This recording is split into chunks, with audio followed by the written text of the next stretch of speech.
For as long as I can remember, I've always recognized myself as a girl. I hung out with all of the other girls, I talked like the other girls, and I had eyes only for makeup, Barbies, and girls' toys, all of which could be found in the pink aisle at Toys R Us. Before my hair had grown long, I would wear my favorite red turtleneck around my head like Ariel's long flowing hair, and every Halloween I would tell my parents I wanted to be a girl. A witch one year, and a princess the next year, and of course another princess the following year, but you know, Disney. The point is, I was clearly a girl, but the one thing that I couldn't beg my parents into getting for me was actual girlhood.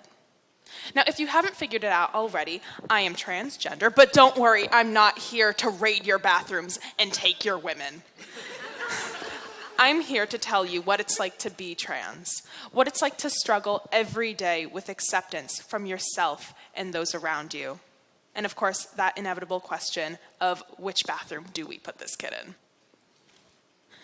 I was born in upstate New York with an identical twin brother 10 minutes behind me, a mother who always did her best to make sure I was happy, and a father whose expectations for a son I did not exactly meet. He expected that my brother and I, Jonas, that's his name, and before you say anything, yes, I know our names together, Nicole and Jonas do sound like Nick Jonas. He expected that Jonas and I were each going to get our own baseball gloves, play catch with him, and go hunting. In fairness, we did do some of these things. I turned out to hit a better home run than my brother, and I could do it in heels. But because of the expectations that my father had, it was harder for him to accept his child as transgender. He wasn't prepared, and he didn't have the information on how to raise a transgender kid. And of course, there was always that question for him, what do the neighbors think? So rather than deal with me, he buried himself in hobbies and tried to ignore the flamboyance of his son. As you can imagine, this left my mother pretty on her own for a while when my brother and I were little. She's an independent woman and always tries her best to see the best in people. So when it came to her child's gender, she didn't have a lot of expectations for what me and Jonas were supposed to be like. She didn't care what the neighbors thought. She cared whether or not we were safe around the neighbors. She knew that the world wasn't always going to be an accepting place, so she vowed that at the very least, I was going to have a safe place to come back to in her home.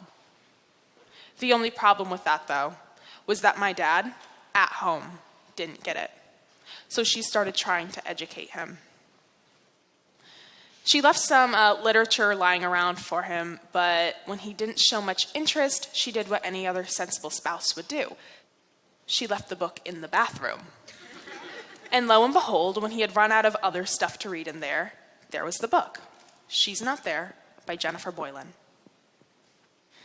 This was the beginning of my dad really trying to come around to me being transgender, and everyone in my family helped, including Jonas, who, at no more than 8, walked up to my dad and said, "Face it, you have a son and a daughter." With my family on board, we could start trying to make my transition public. We worked with the school up in Orono, which is where we moved when Jonas and I were 5, and we all decided on a gradual transition. What this meant was I wasn't going to burst into school one day in a full dress, pearls, and heels and let everyone process that. What it meant was that we were going to spread my transition out over the course of elementary school, starting with pink, wearing my hair longer, using the single-stall girls' bathroom, followed in 5th grade by the multi-stall girls' bathroom, wearing skirts, and finally using my real name, Nicole. What I really liked about the gradual transition was that everyone was cooperating, and it put no strain on the other students because they were all eased into it with me. Everything was perfect. Until in 5th grade. A student who had moved there the year before and wasn't there for our gradual transition told his grandfather about me. And his grandfather was part of a special interest Christian right group, and he didn't think that my using the girls' bathroom was okay at all. So, logically, the best course of action was to send his grandson in after me. His grandson follows me into the girls' bathroom one day, looks me in the face, and says, "My grandpappy says that we don't have to have any faggots in our school. I didn't know it at the time, but that was the beginning of all of my family's hard work coming apart. The school stopped cooperating with us. They pulled me from the girls' bathroom and made me out to be the one who'd done something wrong. After a few months of isolation, I decided to start using the girls' bathroom again of my own accord. But when the grandson caught on, he made another stunt. And again, I found myself in the principal's office with her giving me a look and saying, "You knew you weren't supposed to go in there." So from then on through the end of 6th grade, I was to have a bodyguard who was to follow me at all times, stand 10 feet behind me, and make sure that I used the isolation chamber of a bathroom, just because the school was afraid that the grandfather's group would sue. I would get up to go to the bathroom from class, and the teacher would stop me at the door and tell me to wait for whoever was following me that day in front of everybody. The humiliation was unimaginable. My family eventually had to leave that school and leave Orono because the school could not and would not be reasoned with. For the next 2 years, we had to live in hiding and live apart because my father had to stay behind to keep his job. For those next 2 years in middle school, my parents had to warn me and Jonas never to tell anyone who we were, or we would have to move again. So I shut down for those 2 years. I didn't have any sleepovers, and I didn't visit any friends. I was like a ghost. I went to school, and I came home. When the time for high school came, we were approached by a local private school, a place called Waynfleet. And from my visits there, I learned that they were progressive and forward-thinking, and my brother and I were both accepted. And the best part was, my parents told us that at this new school, we wouldn't have to hide anymore. So at Waynfleet, they start each school year off by sending the students on a bonding trip. They do this by dropping the freshmen in the middle of the woods and tell us to get along. It's charming. We stay in yurts.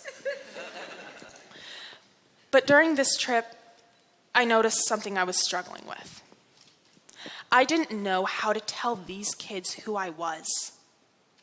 In those 2 years of being so diligent at keeping my secret, I had actually forgotten how to come out to people.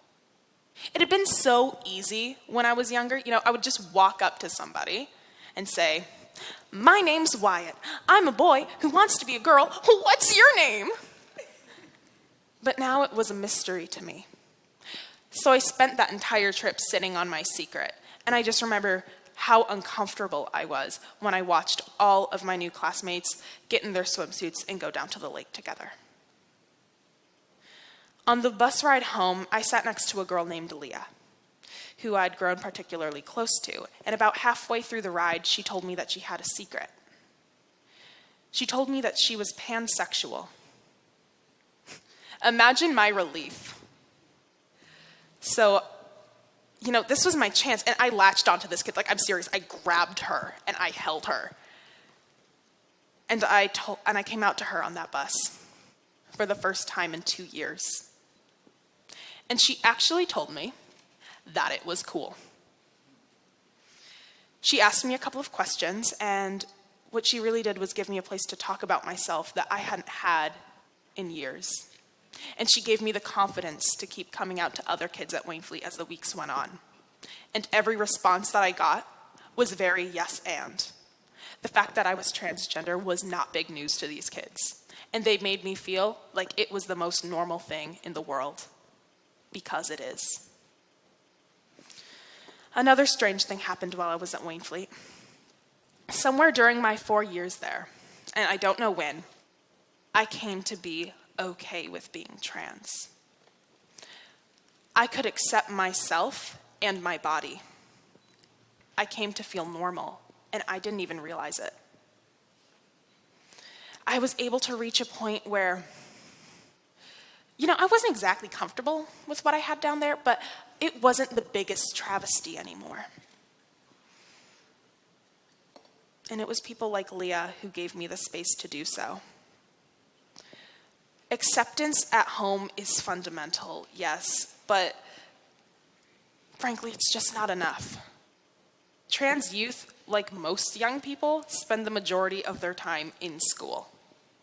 And if you spent Monday through Friday from 8 to 3 being told that you weren't okay, that you were wrong, how are you supposed to think otherwise? Home and community being accepting together create a space where kids can accept themselves. I was able to do it because the fact that I was trans wasn't being constantly shoved down my throat. And I didn't have to spend every second of every day thinking about it, hiding it, and feeling like I was an abnormality. Trans kids, we deal with this 2 to 3-year-old concept of gender. Cis kids, your gender is affirmed immediately. But trans kids don't get that. We don't get to focus on what do we want to be when we grow up. I don't even remember. All I remember is that I needed to be a girl, and I couldn't move on until that was affirmed and validated. I was trapped in gender. We're reminded of it on every legal form ever.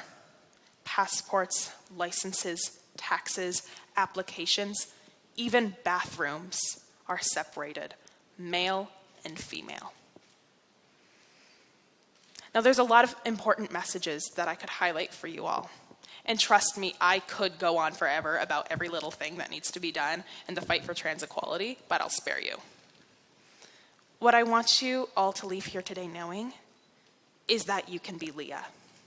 You have the power to make a difference in someone's life. Because you never know when a transgender person is going to come into your life, you need to be prepared and you need to be ready to help them. It might just be some kid at your grandson's school, or it might be your daughter. Either way, you have to be prepared. My father didn't think it had anything to do with him.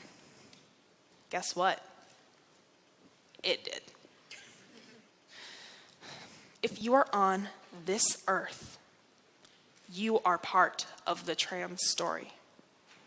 You need to be ready to be Leah. You have the power to help someone by imagining more than 2 boxes, male or female. You have the power to create safe environments where whichever box they check isn't the most important part of somebody. You have the power to educate others and yourself. You have the power to bridge those gaps. You have the power. Thank you.